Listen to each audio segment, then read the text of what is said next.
currently this fall, what we're doing is all our labs are face-to-face and the lectures are remote. And the idea behind that is to keep the social distancing as much as we can and keep the students, I don't want to use the word at bay, but that's the word that comes to mind at first. But keep them safe and keep the faculty safe by minimizing the contact time that everybody has with each other. There are some labs, like my program with computer information and information technology courses, where they're all on the computer and doing them fully remote makes perfect sense. There's nothing not to do it with. But I have HVAC programs that are teaching students how to braze and solder and put refrigeration systems together, install furnace and boilers, and all that's pretty much got to be hands-on. The machine shop for the mechanical is still meeting. They meet Thursdays and Fridays, and they're still doing and building projects. The concrete class has been a real interesting challenge, and that, and Yilei, tell me if I'm wrong here, but I think Dr. Regal has actually worked their labs out so that they are broken up by teams, so they're pre-assigned a team to be on. One person from the team shows up each week to actually do the lab and voices what they're doing to the other teammates that are working remote. And then everybody gets an experience to come in. I think when get our first set of concrete cylinders cured here, there's going to be some tests where each of them come in and bust their own concrete mix that they actually made. So it's not impossible to do. It just takes a new look at how you can accomplish something. And things that we can record, we are. Even these labs that I'm talking about for the concrete one, she sets up a streaming camera that records her introduction to the lab procedure and does all that stuff and records it. When we're teaching, we are literally using either the Blackboard Ultra, which is part of our learning management system, or Microsoft Teams. And we're using OneNote extensively with courses to record things, write it down, and hand it out to the students. I have a math faculty that actually basically spent enough money to build his own TV studio in his basement. And was telling me today that he couldn't make a meeting because his computer was down because he bought a new camera and was updating it and then realized he's got to do more lights. And it's like, well, okay. I think ultimately what's happening though is the students are learning. They are very conscious of the responsibilities they have. We had, the last a positive case was this week, but that's the fourth one in 7 weeks. So we're doing pretty good at holding things at bay and keeping students protected and making sure that learning happens. I wouldn't say it's ideal, but it is something that's working. So in this day and age, technology's there. We're exploiting it to our ends of the earth. Although I'll tell you a little personal story that went on with it today is all of a sudden I realized it was time to teach one of the classes I'm doing, and so it's 5 minutes in there, and it took me 5 minutes to get all the technology to sync in the right places to be able to talk to the students. And then I thought I was doing pretty good, and one of them put a text message out, or actually I could hear them, they couldn't hear me. One of them finally said, Mr. Newtown, we can't hear you. It's like, oh, nuts. So there was 5 minutes of a video shot where I was just doodling on the screen and not talking. So there are times when technology is your worst enemy, but it is way to go. The nice thing is we are looking for ways to bring the students back in a little more face-to-face at different points. So the spring may have a little different flair to it. So it depends on what we're trying to do. It's an interesting time with COVID. But sometimes though. I see Andrew is joining us. He's actually could tell you the experiences from a student standpoint, because Andrew graduated from the 2-year mechanical program and stayed for the 4 years. So he's having this fun for the next few months here with us. So ultimately, I'll answer questions you got about that, or if there's something you're interested in knowing about what's going on in the building. I guess here's a good question. How many people have actually seen the building? The reason I put this backdrop up behind me is that's our front entrance to Neville Dine Hall now, which when I was a student there in '84, it just said engineering technology across the soffit and not much else was on it. Well, I I know. took a ride to Canton, Potsdam area this spring and drove by it. I haven't had a chance to see the inside, but campus has changed drastically. Candace, you're absolutely right.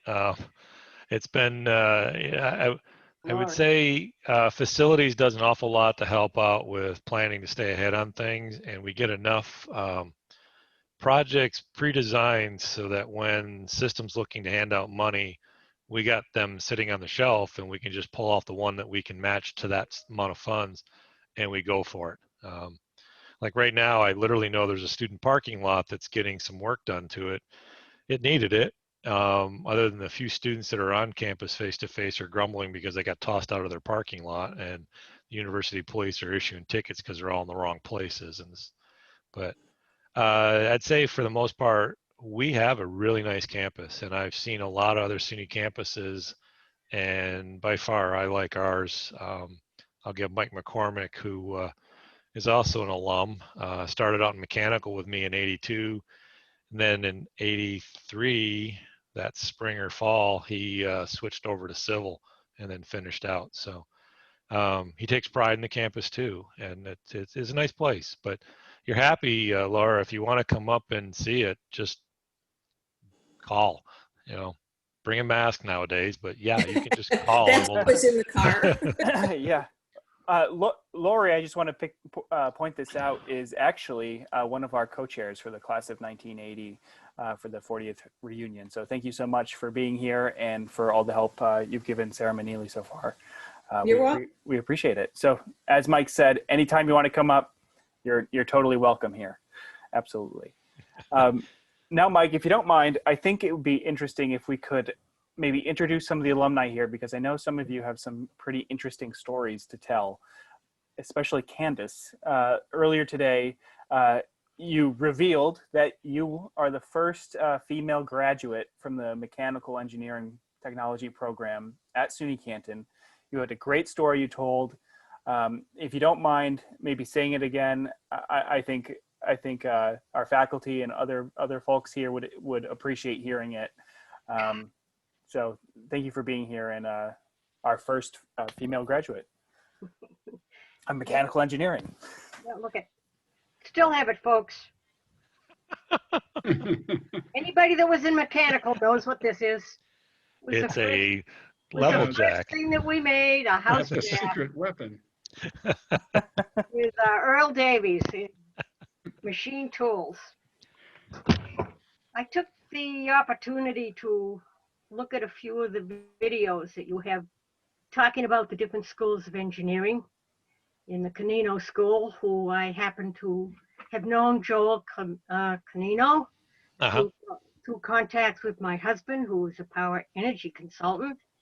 And my husband worked for Joel at two different places. So to see how much he thought of the school and invested his time and money in it, having graduated in the early 50s, he was kind of impressed that, hey, you know about Canton? Yeah, I sure do, Joel.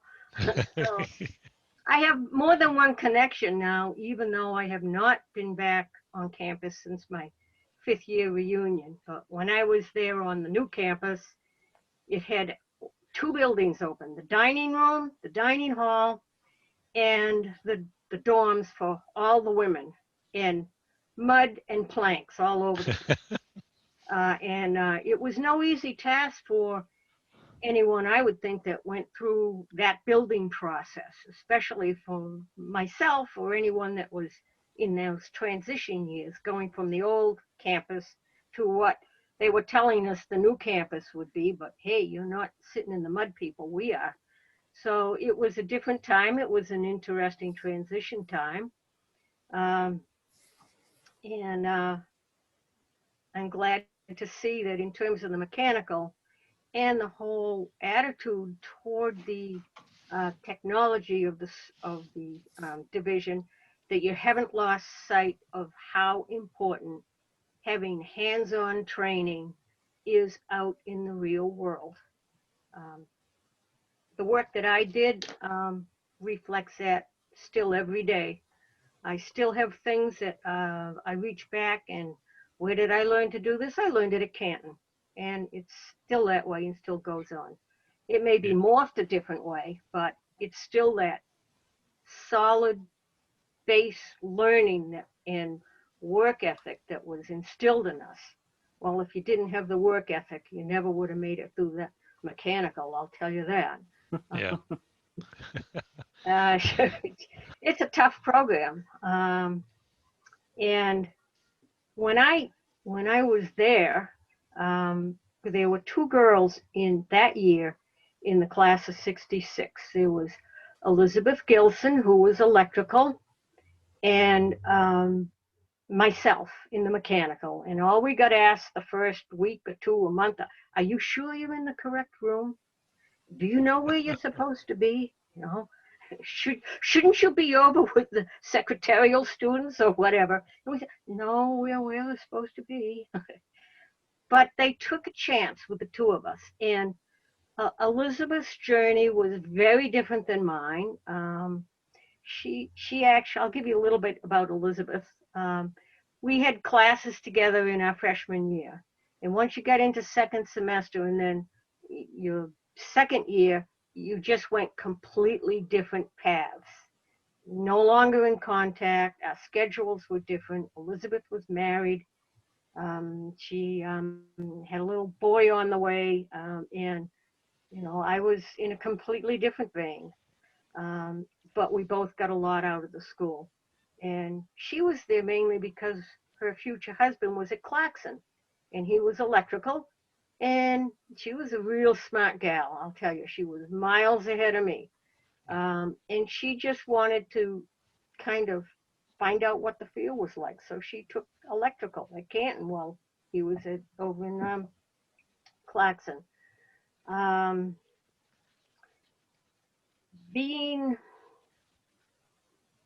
It was hard to find a school. That was my main problem, is because I was out of state, and there were only two students that I know that came from out of state that weren't New York residents, and that was myself and a gal from Western Massachusetts, so far west. I think she went to school part of the time in New York State. But it was, I got asked a lot, what are you doing here? Why are you here? And my answer was, I'm here for the academics. Campus wasn't important to me. Buildings weren't. I needed a place to stay in a school that would accept a gal at that time. And Wentworth in Boston, which I'm sure you've all heard of, it's a good technical school, college also. They weren't ready to have girls. They said, well, you can come back and we're thinking on it. We think we'll have a dorm built in another 4 years. And I said, well, you know, I can't wait that long. So I had to do my own homework with, be honest with you, no help from the guidance counselors and I just said, don't get me going on them. That didn't change. They haven't changed, I'll tell you. That's all they did was try to say, well, why don't you do this? Why don't you be a teacher? Why don't you do this? I don't want to. Well, how do you know? I said, well, maybe I've taught swimming for 3 years at the Y. I know about kids. I don't care to do that. But all the roadblocks that you might find that just had to do with the profession, had nothing to do with your gender. It was the profession. Were there in front of me. So my parents helped me through it. We wrote letters, we looked at schools, and Canton was the only one that had what I wanted. So that's how I ended up in Canton. And I never realized it was like 2 hours north of what you might call the snow belt for skiing, but that's so. Hey, what snow we get stays. So. Oh yes, it Yeah. does. Yes, it does. And it gets cold. Yeah. Yes, it does. So anyhow, I found that is I didn't realize till I really looked back in the yearbook and looked at the teachers that I had, and completely forgetting the fact because you're in honors, you get most of the, the professors that are in charge of the departments of this and that. So I had Professor Bertel for my calculus, of which I knew nothing about because they wouldn't let me take it in high school. I wasn't a good enough student. Figure that one out. You end up from high school where they wouldn't let you take trig and solid geometry because, quote, you weren't good enough, and you end up in college after the placement test and you're in honors calculus. Hello. Yeah. So it was difficult, the transitions, because I'd have the slide rule book in one hand because I'd never used a slide rule, and I'd have the physics or the calculus book in the other hand or on my knee or whatever, and we plugged away. And Mr. Ouderkirk said to me at my 5th year reunion, he said, you were a really good student. And I said, how can you say that? It took me an extra year to get through it.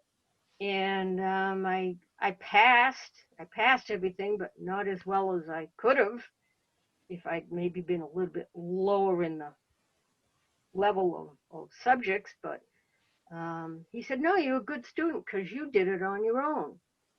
Because we had curfews then. You couldn't be out after 8 o'clock at night. And you weren't allowed to use the telephone except on Sundays or whatever it was for calling home. So to get help from other students was, other guys in my classes was difficult because couldn't contact them. So, you'd sit there at night plugging away by yourself and cross your fingers and hope that you wrote everything down correctly from the blackboard to do your formulas. And hey, if you didn't have any of the backup help that we all knew existed at the time, but not everybody had their hands on it. So, it prepared me extremely well for the work I wanted to do. And I worked 10 years directly in the industry. Within, I think it was 5 or 6, I'd gone from being a detailed draftsman up through the line of the drafting work. Still miss it, love twirling that pencil. All the way up to being a full designer, in charge of the drafting, in charge of the draftsmen and the lower designers, and all department filing and systems that we used where I worked. We made Cool-Ray Polaroid sunglasses, a division of American Optical.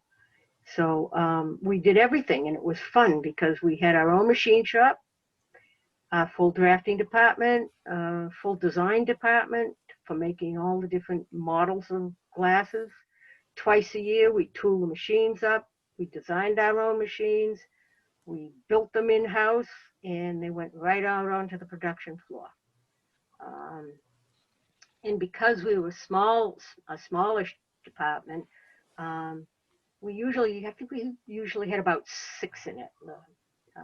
The head of the department and the engineering, which was the engineering division. So the chief engineer, who actually hired me after I had an interview with the president of the company to see if, hey, are you actually serious about what you want to do? Why are you here? He was an MIT grad. I don't think I need to say much more about that. So the interesting thing of how the middle part of hands-on design works is these engineers, they'd have a design. And my blackboard at night, I'd write on it, and they'd come in the morning and say, I was thinking about this last night, and how about if we took this idea from here, and they draw 5 lines to get to whatever the finished product was, or the new way to assemble it, or form it, or whatever it was, from mold work to making the cutters to remove plastic, whatever it was. And so you'd have like 4 little doodles on a paper, and you would take that, which would be the engineering idea out in space, somewhere on their blackboard, and you'd take it and you bring it down to the real world, hands-on, how it would go together, how it would work, and you design it, and then we build it. We did not do prototypes in our company because they didn't have the money for prototypes. So you had to have your designs and layouts and all of that very well thought out and put down on paper with minimal changes. They did not like it when you had a design that wasn't solid, that would work on our production line. And that's what I did for 10 years. So I also, when I was in school, I was on the student, I was a student rep for the curriculum advisory board when I was a student. And I was asked also, I was on it when I was out in the field for the 10 years I was in the field. I was on that for 2 terms. And I relinquished that when I left the profession to start a family. And at that time, I didn't see how I could be in charge of the drafting department and a full designer and raise children all at the same time. Sorry, something had to give. So it was that part of my career that I did have to give up. I still miss it, I'll be honest with you, but there were other avenues that opened up later on. When I got back into, well, the field didn't exist for a while in the 70s. Nobody was using designers. They thought you could go straight from the engineering theory and somehow make a part. Well, you can't do that unless you've had hands-on technical training, and the school still does that. And I looked at the video today of the mechanical that you have online, and I was absolutely, it's like, this is absolutely fabulous. They're still doing it, and it still gives me goosebumps. Yeah, yes, we are, Candace. And it's wonderful. To me, that was encouraging because for a while there in the early 70s, designers like myself, we couldn't get jobs. They didn't exist. They didn't think they were needed anymore in the production role because the production had gone overseas in that time period. It's coming back again to the States, fortunately. And that's a good thing. So I think that the whole technology angle that you folks still are doing, it's obviously had improvements. As technology changes, you change with it for what's necessary. And I think the school is doing an excellent job at this. Well, thank you, Candace. Thank you, Candace. Yeah. So I do remember, I was old enough now to remember actually board drafting, and I do miss board drafting versus CAD. Yes. There was something relaxing about it.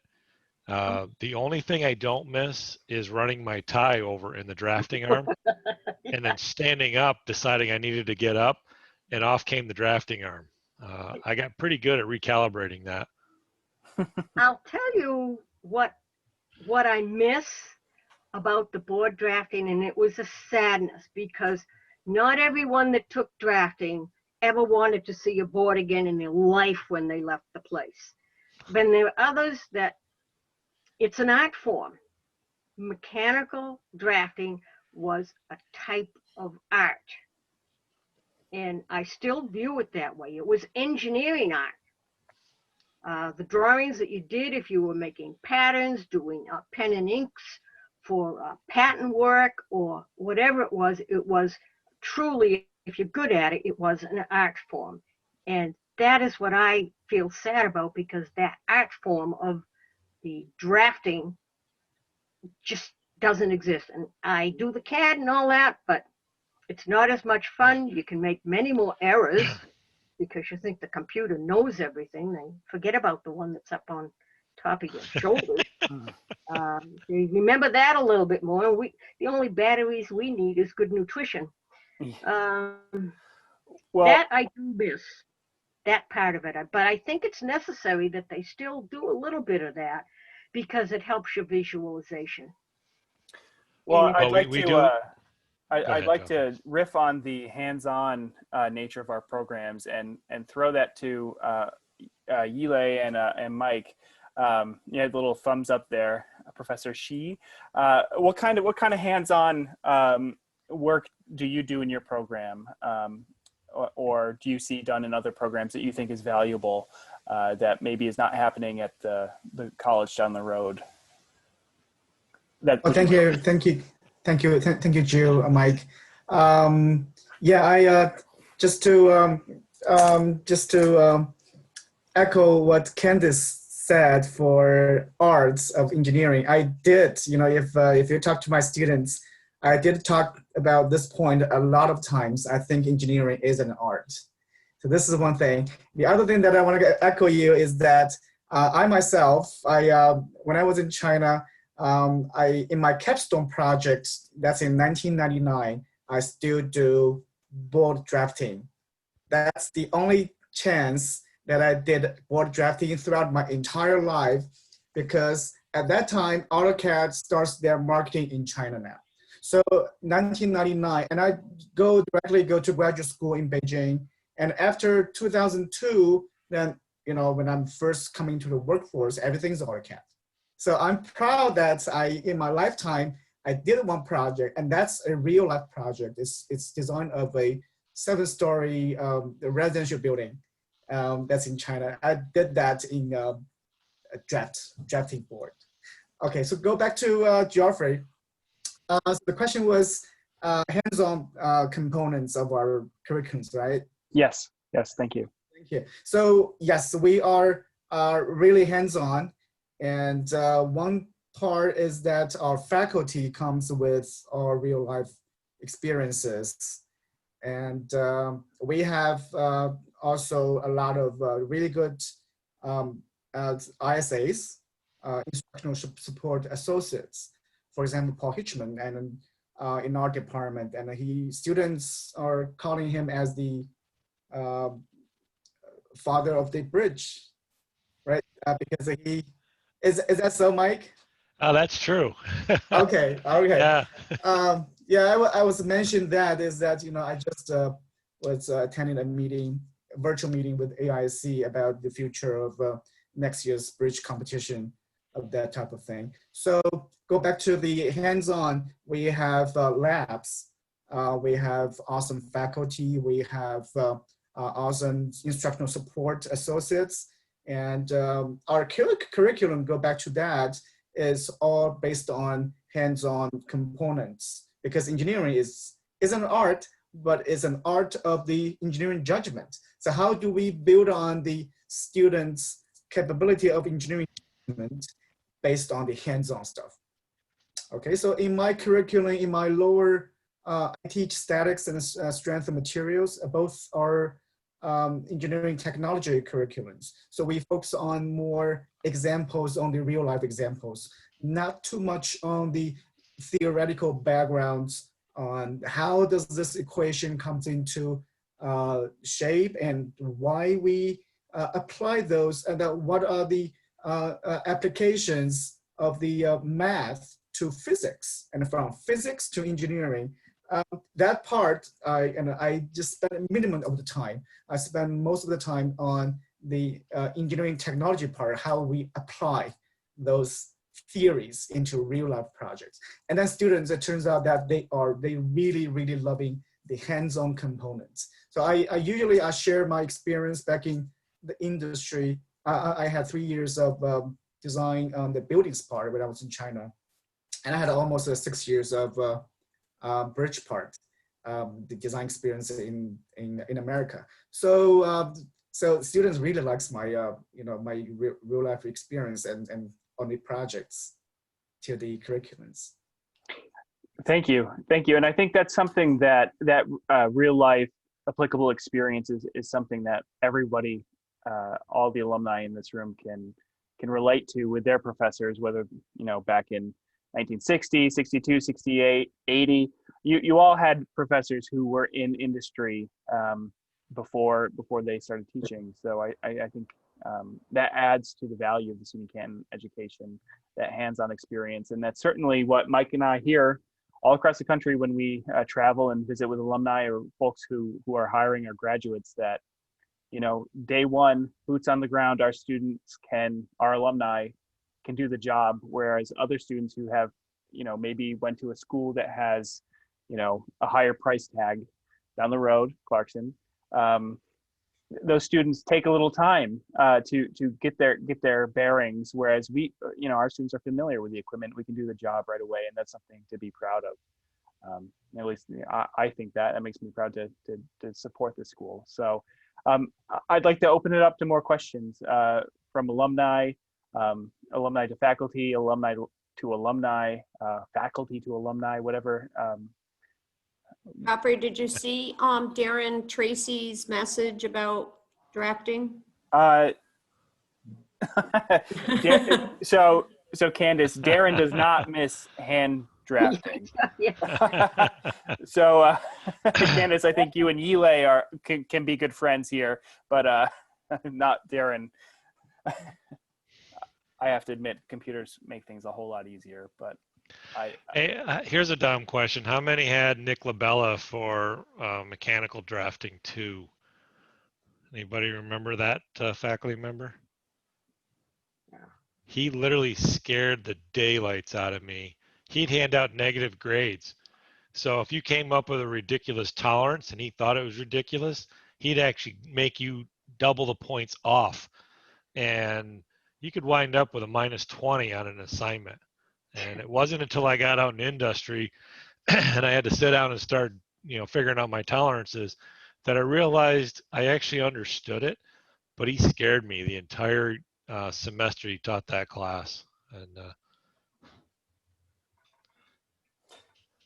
And Darren is switching computers now, but he mentions he had Bruce Dart. Did anybody else have Bruce? Lori? Yeah, I had Bruce for 2 years. Yep, he was my advisor, and Mike Danahy was my dean. Are there any professors, maybe like Bruce Dart, that you or anybody else here took something away from that has really stuck with you throughout your whole career, or something that's kind of really impacted your life, maybe outside of your career? I know professors can really be, help you form who you become in adulthood. So did any professor have a big impact on anyone here that you'd like to share? Pat, go ahead. Yeah, I mentioned earlier when we were on that luncheon deal that I was there in 1960. I started in 1960, and Dr. Neveldine was the electronics electrical professor, and I learned pretty quick that I better show my work and I better use slide rule to get the answers, because if you didn't use slide rule, you wouldn't finish the test on time, and if you didn't show your work, you weren't going to get credit for anything. And I know Candace mentioned a few of the professors. Elderkirk, I had him for physics, and I really enjoyed him. Learned a lot from them. I went on from Canton with the math that I got there when trig and calculus and went on to Arizona State for a bachelor's degree, and they said I didn't have advanced math to the principles they were asking for there, so I had to go back and take those classes again. But it was a piece of cake second time. Yeah. And I did good the first time too. So, as a matter of fact, I got his 1961, I think it was. I got the math award that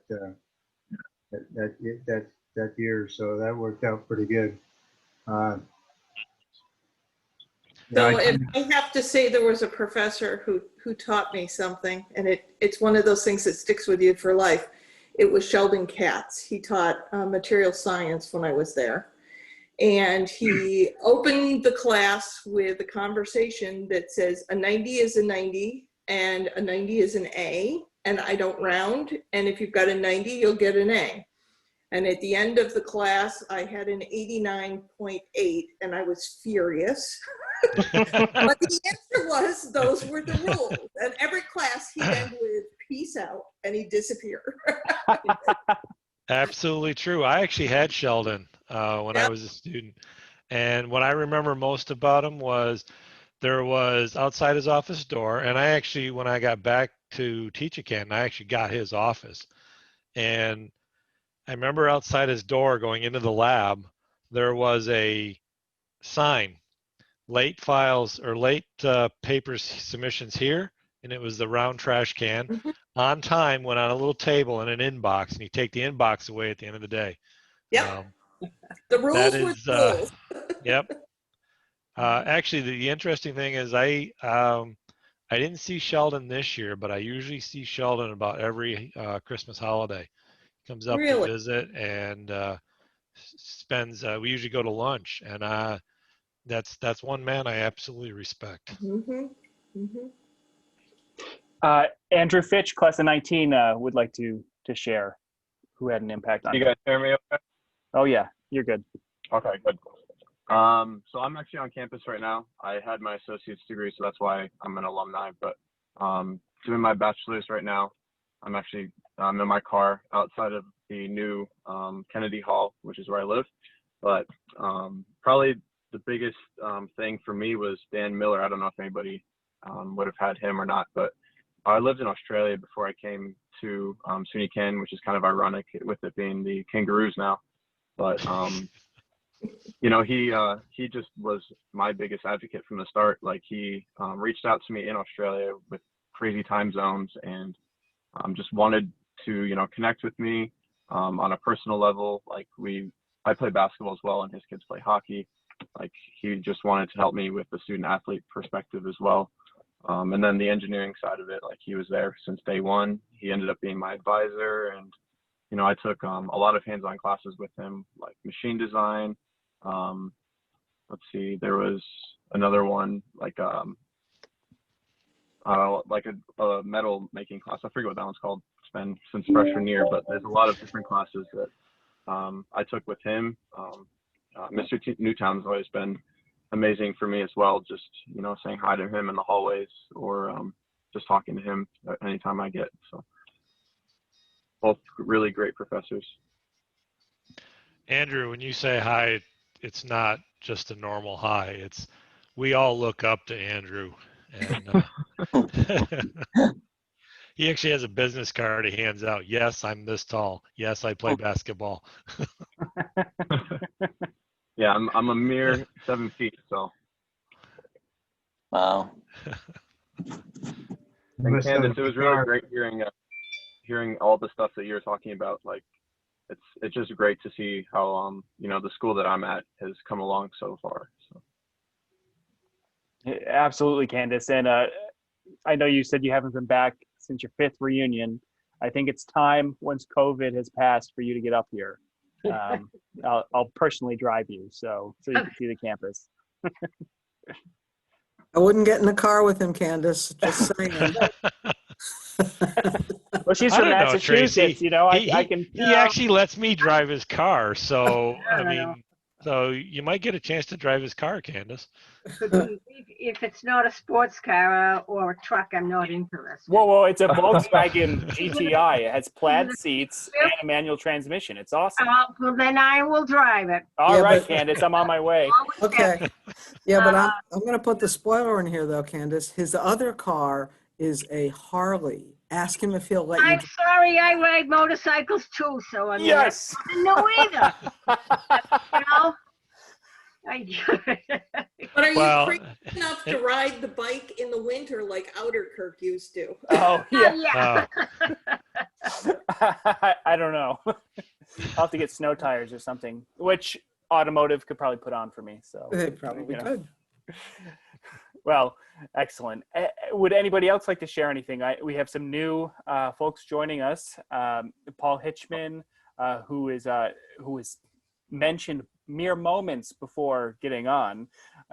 Your ears must have been ringing. Paul is actually a little bit. Yes, Paul is a co-chair for our class reunion for the class of 95. So thank you for joining us, Paul, and thank you for all the help you've given Peggy. You are in charge of the Steel Bridge team, are you not? Which is kind of makes us famous at SUNY Canton for being that little school who kicks all the big schools' butts. all across the country. So we're talking about hands-on learning, and Steel Bridge Team is that academic sport that kind of typifies, what SUNY Canton is. We get the job done before we're in the field. So can you talk about the Steel Bridge Team and how that prepares our students for life after college? Well, this was something that started way back in 1995. And it's been going on since that time. We missed 1 year when Nevilledyne was renovated. And of course, we missed last year when we were supposed to host because of COVID. But any year that we've participated, we've been pretty fortunate to do well and make it onto nationals. And I've seen a lot of the country because of this little event. I think the students just have been so successful because they're just hands-on oriented. That's how they learn. They're good at seeing problems through because of it. And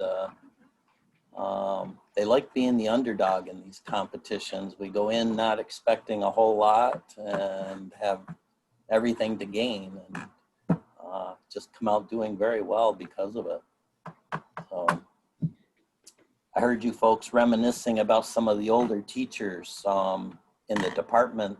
When I started, there was Ross Hudson, Jack Phillips, Tom Dalton, Jeff Felton. I don't know if you folks ever heard of any of those names or not, but they were kind of mentors for me when I first started as a young lad. But they were part of the civil department, so folks might not have been involved with those. Mr. Danahy did hire me when I started here, though. I knew Mr. Danahy. He was quite a guy. I have a humorous Mike Danahy story. After I went to Canton and then graduated from Clarkson, and probably 4 years after I graduated, 5 years after I graduated, my folks were in New Mexico. Mm-hmm. And they were traveling, and they took a bus up to Acoma, which is an Indian pueblo, and they were on the bus with 2 other people and got talking, and lo and behold, it was Mike Danahy and his wife. And my parents said, "Oh, my daughter went to Canton." He goes, "Who's your daughter?" And my mother said, "Lori Brown." He goes, "Oh, I remember her." My mother said, "Whatever you did, you made an impression." I said, "Well, there were only 7 women in the class, so I guess I probably did." Right. Yeah, he's a pretty cool guy. Respected him a lot. What Joffrey didn't tell you is they referred to you as the king of the bridge. No, the father of the bridge. Oh, the father of the bridge. Yeah. Well, probably after next year, they're going to have to find a new father. Oh, you become the grandfather, even better. The legacy continues. Come back for the parties then. Well, thank you for sharing that, Paul. You're welcome. Darren, I see you logged onto a computer. We can see you. Would you like to share anything, any memories from your time at Canton? Sure. Yeah, I just typed to Beth that I can share a Joel Canino story. Can you hear me? Absolutely. Okay. So I was a hacker, heating and air conditioning, ventilating. Guy. Yeah. I'm the guy that does that program now. Okay. Well, you've got big shoes to fill because I was there when Harry, Art, and Jack were there. Oh, yeah. And, really, really good mentors. And they actually always talked about Joel Canino being one of their first students. I think maybe it was Jack's first year. And it was a tough crowd because they were all Korean War vets coming back on the GI Bill. Anyways, I got hired by Joel Canino. He came back to the school every year and usually plucked 1 or 2 guys out. So he hired me, and he worked for a firm called Sauer Industries before he started his own business. And that was in Pittsburgh, Pennsylvania. So I met him the first morning. He was dropped off at my hotel, and we met at a certain time down in the restaurant getting coffee, and then he jumped in my little pickup truck and we drove together to work. And really a great guy, really high energy, and cut out very well for the contracting world.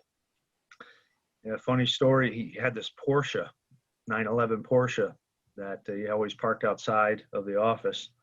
And the rumor was, I think it's true, that he had like about 4 or 5 different licenses from different states. So anytime that he was, because he drove like 100 miles an hour from job to job to job to job. And anytime he got pulled over, he would show the cop a license from another state. So he just had to pay a fine, but it wouldn't affect the points on his license. So Joel Canino story. Thank you for sharing, Darren. I can almost see him doing that. Yeah. Glenn, would you like to share any stories? Or where your Canton degree took you? Of course, I already know, but not everybody does. Yeah, I left. When I got out of Canton, 68, I had 3 job offers, and 2 of them were in New York State, and 1 was in Connecticut. So I took the one in Connecticut, and ended up working there for 38 years.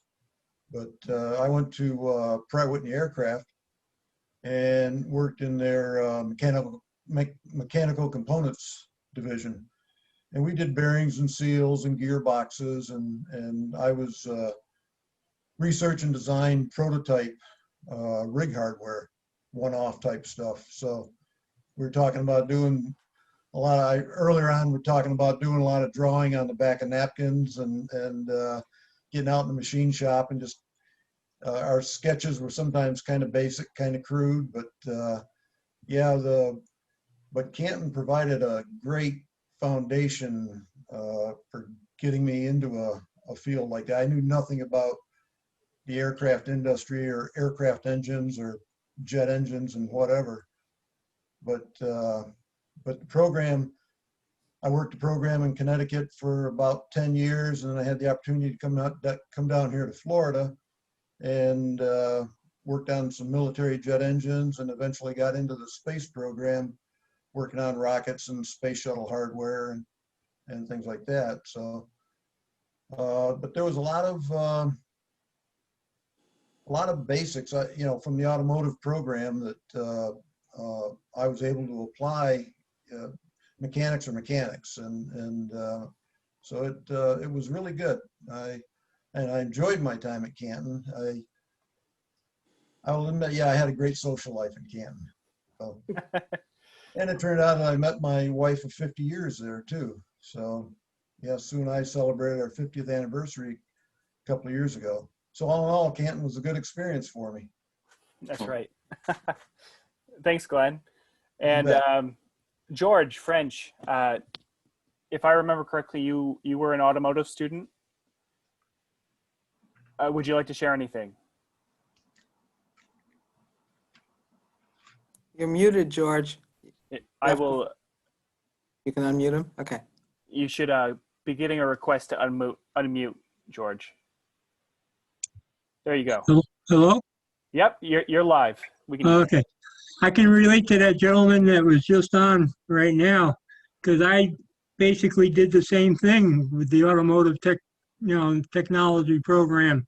He gave me a lot of skills and knowledge, and I rolled the dice and ended up in the aerospace industry myself, doing machine work and stuff for Sikorsky's and Pratt and Whitney and Boeing and stuff, and then I came here to Alabama and worked for more aerospace industry companies called Kelly Aerospace, and yeah, Canton gave me a lot of good foundation as far as work ethic, mechanical things of that nature, the meaning for close tolerances like that gentleman had to deal with, and I gotta thank the school for being there for me to make me what I was today. And I thought I did pretty good in my lifetime. And every job that I did, I always learned something new and applied my ability from what I learned from the automotive program into running CNC machines and making parts. So, you know, it's a good program, good school. I'd recommend it to anybody. So, Thanks, George. you're very welcome. Well, I will kick it back to the floor. If anybody else has anything that they'd like to share, any stories, any questions of our faculty. And if not, we're right at the hour. I know we have some other events for the class of 25, the 25th reunion. Some other folks like Paul will be rolling off to in just a few moments. But I want to thank everyone for attending tonight. I think that we had a nice discussion. We heard a lot of great stories from folks from decades, from the 60s to the, you know, to 2018. That's awesome. And we welcome you all back to campus whenever you can. We'd love to give you a tour and let you see the real hands-on stuff we're doing in person. We always love doing that. So please check out. Would you like to say anything? Yeah, I'm. This is Paul here. I just clicked. Unfortunately, I got to get down and make the screen smaller. I guess something just came up and says share your screen, and now cancel. Okay, I found it. So now I'm back on. Now I got to start video, I guess. Okay, Yep, start your. There you go. That's me. Yes. It seems like it cuts off. Can you see my whole face, or? We got you, Paul. Okay. Well, it just shows up. You know, this much of. So okay, yeah. I a number of things I was taking notes on. I was interested, especially I think, in listening to Candace talk because she brought up a number of different things, and I do remember Mr. Neville dying, and I don't really remember what it went, you know, other than he's the only professor I still remember. And I'd also like to say that in spite of the fact that when I graduated, I got a job with Otis Elevator in Philadelphia. And then when I got there, they were on strike. And so that's how come so I ended up, no one would hire you at that time unless you'd already been in the military, because the law was you had to be hired back when you got out. And who's going to hire you, 4 years later? So I didn't get that, and that's how come I ended up in the Air Force. And then because of the fact that at Canton, graduating in 1960, I'd only been with males. And, all classes were with males, and then 4 years of Air Force, all males. So I applied to, and I never went anywhere in the Air Force other than Minnesota on a little radar base. And so I wanted to go somewhere else for my college, and I checked out University of Hawaii and found out that half the students were female. And straight off I said, well, that's my college. Plus the tuition was only $100 a semester. That was a big break as well. And they accepted, I think, only a few courses that I had at Canton. And, just a little bit, but it was, of course, graduating from Canton that got me in at all. And so from then, ever since then, I've only used what I learned at Canton. One thing about a higher degree I learned, especially in technical school, it's primarily based for a higher degree.